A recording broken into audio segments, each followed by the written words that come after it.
Cinema एक कला है और कला वही है जो शांति में हलचल पैदा करे या हलचल को शांत करे।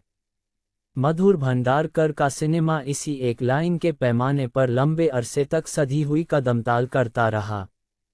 उनकी साधना का ही नतीजा रहा कि उन्हें हिंदी सिनेमा की चंद बेहतरीन फिल्मों के रचयिता के रूप में याद रखा जाता है।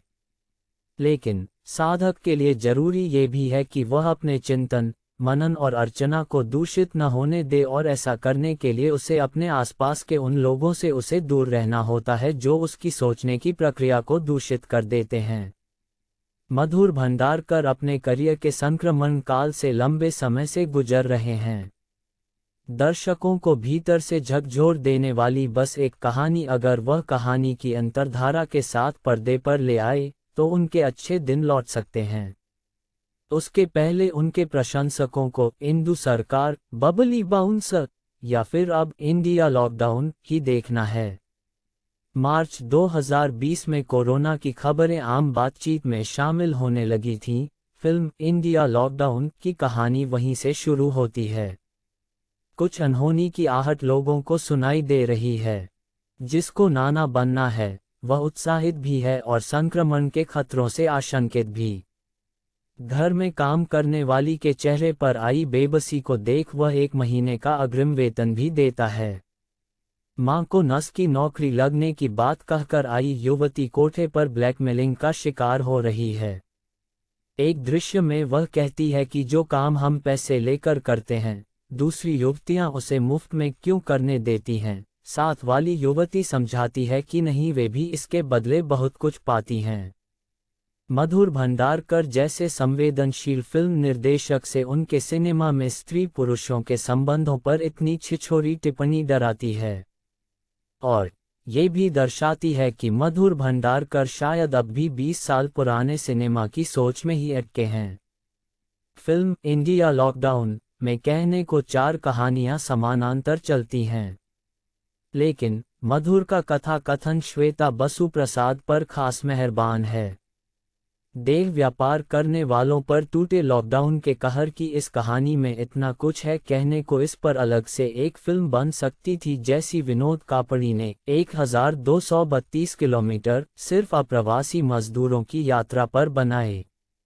मधुर कहानी सही पकड़ते हैं, उसके भीतर बैठने की कोशिश भी करते हैं, लेकिन न वह इस डूब की दबाव सहन कर पाते हैं, न ही अब उनमें देर तक सांस रोकने का हुनर बाकी है।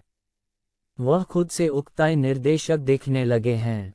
एक बात ठीक से जम नहीं पाती और वह कूदकर दूसरी डाल पर चले जाते हैं। फिल्म की एक कहानी उन गरीबों की भी है जिनके लिए 100 रुपये की एक जोड़ी चप्पल खरीदना भी जिगर का काम है। और चौथी कहानी उस युवा जोड़े की है जिसे कौमार्य भंग करने में मंगल ग्रह की यात्रा कर आने जैसा रोमांच पाना है। सिनेमा लोक मनोरंजन का माध्यम है और लोक तक सिनेमा पहुंचाने के लिए मधुर भंडारकर को इस लोक के अलग अलग रंग देखने जरूरी हैं। वह मुंबई में बसे उन शहरों को तो देख पा रहे हैं जिनका आमतौर पर समझ आने वाली मुंबई से कोई वास्ता नहीं है, लेकिन इस आबादी में वह पैदल नहीं गुजर रहे हैं। वह मर्सिडीज कार में बैठकर ये दुनिया खिड़की की दूसरी तरफ से देख रहे हैं। फिल्म इंडिया लॉकडाउन बस यही मात खा जाती है। देश की भौगोलिक परिस्थिति का ज्ञान न उनको है और न उनकी फिल्म लिखने वालों को। इस फिल्म की कथा, पटकथा और इसके संवाद फिल्म की सबसे कमजोर कड़ी हैं। अमित जोशी और आराधना साह ने यहाँ एक ऐसे निर्देशक को लगातार भारत को जानने के भ्रम में बनाए रखा है जिसने मुंबई को ही इंडिया माना हुआ है। बदलते दौर के सिनेमा में कलाकारों की अदाकारी और उनका किरदारों के चोले को कायदे से ओढ़ना बहुत अहम हो चला है। इस मामले में फिल्म के 2 कलाकार प्रतीक बब्बर और श्वेता बसु प्रसाद ने बेहतरीन काम किया है। प्रतीक ने अपनी आरामगाह कंफर्ट जोन से बाहर आकर जो किरदार किया है उसमें उनकी मेहनत देखने लायक है। मधुर ने मौका भी प्रतीक को भरपूर दिया है। श्वेता बसु प्रसाद अपने अभिनय से ज्यादा अपने उन संवादों से चौंकाती हैं जो शायद इस तरह के व्यापार में लगी युवतियों के लिए आम बोलचाल ही होती होगी। इस किरदार में उनका बिंदास और बेलौस अंदाज जमता है। लेकिन मधुर न तो प्रतीक के किरदार को पूरी तरह खुलकर पर्दे पर सामने आने देते हैं और श्वेता के अभिनय को देखकर भी यही लगता है कि अगर इस किरदार को ही ठीक से निखारा गया होता तो बात कुछ और होती। OTT पर रिलीज होने वाली फिल्मों की अब धीरे धीरे दो श्रेणियां बनती जा रही हैं। एक तो वे फिल्में जो बनती ही हैं सीधे OTT पर रिलीज होने के लिए, जैसे मोनिका ओ माई डार्लिंग, धमाका या कला, और दूसरी वे फिल्में जिन्हें पूरी होने के बाद सिनेमाघर नहीं मिलते, जैसे कठपुतली, बॉब बिस्वास, फ्रेडी और इंडिया लॉकडाउन। कोरोना काल इंसानी इतिहास की एक ऐसी याद है जिसे अब कोई याद भी नहीं करना चाहता।